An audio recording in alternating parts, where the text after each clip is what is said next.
So in this segment, we're going to be talking about Gary Neville falling for some, right-wing populist propaganda from Richard Tice, or Ticey as I like to call him, Big Tice. So what's Ticey? What's Ticey saying? So Ticey saying lost 3,000 Nightingale hospitals.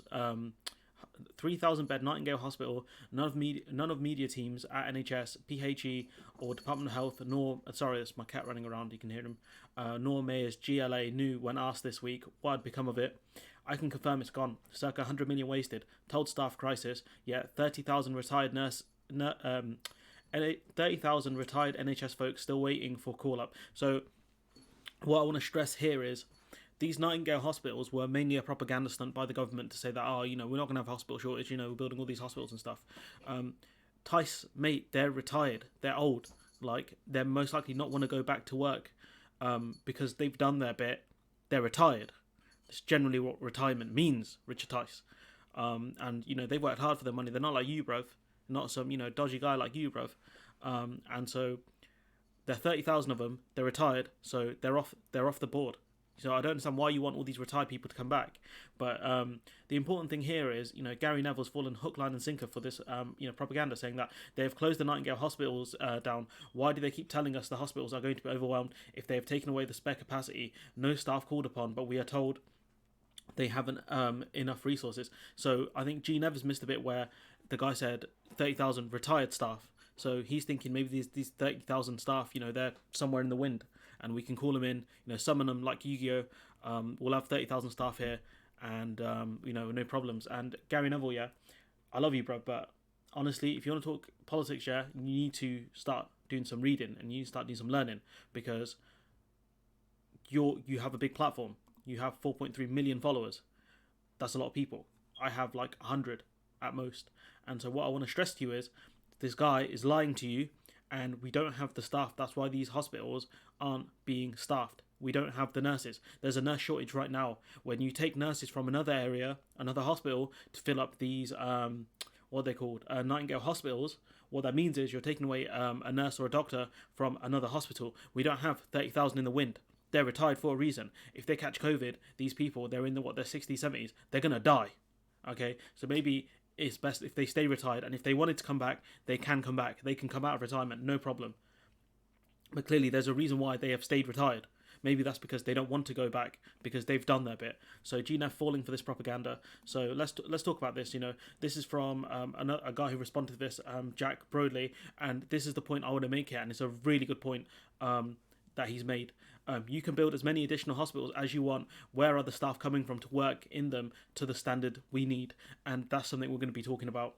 Well, why build? So this is a good question from someone else. Why build the hospital if they didn't know they had the staff to work in it? Seems like bad planning. That's what it is, bruv. It's propaganda. It's to say hospitals aren't going to be overwhelmed. We're building all these Nightingale hospitals. Don't worry about it. And you got this other dude responding, Martin, saying that that's the point. The government only created Nightingale pieces of crap for show. It made it look like they were doing something to fight the pandemic. The damn things were always practically useless. What we need is more staff, more equipment, and more in the real hospitals. And the thing is, we can't train the staff quick enough. The government haven't put these pieces in place. It's like saying, why can't we put more players in from the academy when you don't have a good enough academy, when you don't have an academy that trains enough players? You don't have the systems in place to do this. So Ticey, basic propaganda, right-wing populist, he's saying, this is what the right-wing populist does. It opposes you a problem and then gives you a crappy solution. Hospitals aren't at capacity. Why are they closing down these Nightingale hospitals? That means the government must be lying to you, right? Especially when you have Bojo the Wonder Clown, notorious liar. But Ticey is misleading you here, because there are 30,000 staff, yes, but they're retired. Bruv, they're off the board. I don't think you understand that, Tice. So yeah. If we look at the hospitals here, we can see that some of them, this is a topic I've covered midweek, I think. Look at that, East of England, 90.5% capacity. South East, 90.2% capacity. These hospitals are almost at full capacity, and they don't have the staff as is to run them properly. If we look at, these articles here, Royal College of Nursing is calling for urgent action to address the shortage of nursing staff across the health and care system. This includes giving nurse staff a meaningful pay rise. This is from this year, from September. The Royal College of Nursing saying, bruv, do something. We need more staff. And this is something the government have known about for a while. Here you can see no chance of training enough staff. This is pre-pandemic, March of last year, saying the NHS in England has no chance of training enough GPs and nurses to solve the shortage it faces. This is pre-pandemic, guys. This is before COVID happened. This is before COVID hit. A report by 3 leading think tanks predicts that in the next 5 years, nurse shortages will double and GP gaps treble without radical action. So what you can see here is the government, successive governments from Cameron to May to Bojo have failed this country, okay? They have failed to train the staff. They have failed to put these pieces in place. And what that means is when we desperately need them now, there's a massive shortage, okay? And we go to another article from last year that I cited, where you have nurse Georgina Day saying that when Georgina Day became a nurse 5 years ago, she had dreams of becoming the next Florence Nightingale, but the reality is very different. Georgina works as an A&E nurse in a London hospital. Every shift, her team of just over 20 starts 4 nurses short. Because there are posts it cannot fill because there aren't enough nurses in the system. There aren't enough nurses to fill the vacancies. It can be worse if people are sick or agency staff don't turn up. It makes providing good patient care difficult. She says the demands are huge. Her department sees more than 400 patients a day. All right, down boy. It's my cat. So what can we gather from this? Is the fact is Tice is lying to you, Gary. Tice is lying to you. I hope you watch this video. I really do, bruv, because I have a lot of respect for you when it comes to punditry. You're a very good football pundit, one of the best in the country. But when it comes to politics, if you want to talk about this, there's a lot of groundwork you need to know. There's a lot of groundwork you need to know. Just like I can't talk about the intricacies of being a fullback because I don't know the position well enough to tell you about what position a fullback should be in a certain situation. I can tell you, bruv, honestly, you've been played here. You've been played here. I would delete this tweet if I were you. I would delete this tweet and I would put a thing out saying that, look, I was wrong, because these Nightingale hospitals are a propaganda stunt. That's what they are. These Nightingale hospitals are a propaganda stunt. What they're there to do is to trick the public into thinking we have capacity. And so what Tice is saying here is, well, why is this hospital being closed? We can just bring all these people out of retirement. Bruv, they are old. I don't know how much I need to stress this. They are old. If they catch COVID, they'll most likely die because they are old. So come on, Gary, mate. Buck up. Everyone makes mistakes. Hopefully, if you watch this video, hopefully you learn something from here. But this guy here, this is all you need. Jack Broadley's point here: you can build as many hospitals as you want. Where are the staff coming from?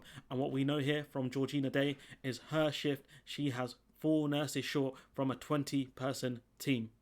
And if staff don't turn up, or if they're sick, say for example it's because of COVID, they're self-isolating, right? What does that mean, Gary? It means their team is going to be even shorter than it is now.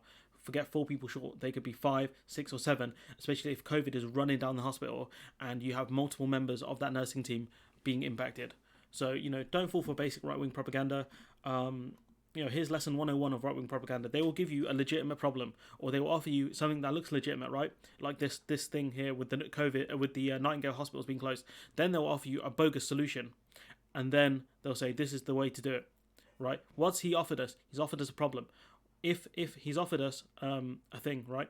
He's saying if the hospitals are nearly at full capacity, why are we closing down the Nightingale hospitals? Okay, there's the problem. There's the issue there. Why are we closing these hospitals down if we have these spare hospitals, these Nightingale hospitals, and saying that staffing is not an issue? We're told there's a staffing crisis, yet there's 30,000 retired NHS staff waiting for a call up. So now he's offering you the solution, saying that, we have all this stuff ready, all these retired people ready to go. Why haven't they been called? So clearly what he's saying is the hospitals aren't in danger. The only danger really is the fact is that the government haven't called all these retired people, which is a stupid point because these people are retired for a reason, because they're old, bruv. They've saved up for their pensions. They're gone. They're off the board. Some of these people have come back. Credit to them. Massive credit to them. So much respect, because they don't have to. They've done their bit. They should be able to retire in peace, not, being at risk of catching COVID.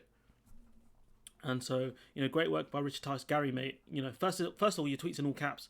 There's your first problem. Secondly, you're wrong. Thirdly, you fell for basic propaganda. Okay? You got to do a lot better than this, Gary. I expect a lot more from you in the future. You've done good work during this pandemic and good work prior to this pandemic. But you got to, there are levels to this. You have to really think about stuff before you tweet, especially when you have a platform like yours.